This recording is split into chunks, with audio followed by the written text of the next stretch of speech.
জন্ম যথাতথ হলে কর্ম ভালো করার সুযোগও অনেক সময় থাকে না। কোনোভাবে কর্ম ভালো করলেও তেমন ফল হয় না। 10 কদম আগালে 12 কদম পিছিয়ে পড়তে হয়। যেমন ধরুন, সুইডেনে যদি আপনি চাকরি হারান তাহলে আপনার সর্বশেষ বেতনের প্রায় 80% বেকার ভাতা পাবেন এবং প্রায় 9 মাস ধরে এই ভাতা চলমান থাকবে।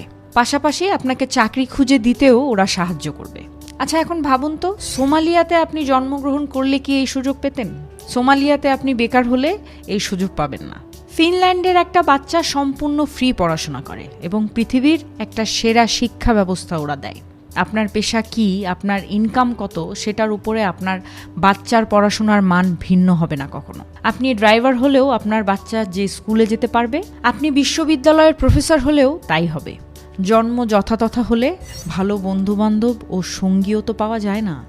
ভালো বন্ধুবান্ধব আপনার জীবনকে ধাক্কা দেয়, ড্রাইভ করে। বস্তিতে জন্ম নেওয়া শিশুটা তো ইংলিশ মিডিয়ামে পড়া একটা বাচ্চার সাথে মিশতে পারে না।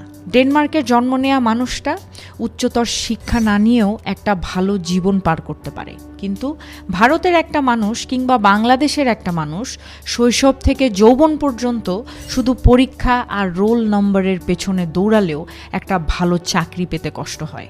একসময় স্ত্রী সন্তান নিয়ে জীবন চালাতে হিমশিম খায়। জন্ম হোক যথাতথা কথাটি আমার কাছে পুরো সত্য নয়। জন্ম যথাতথা হলে জীবনে অনেক ধকল, অনেক দুর্ভাগ্য, অনেক পিছিয়ে পড়ার সম্ভাবনা অপেক্ষা করে।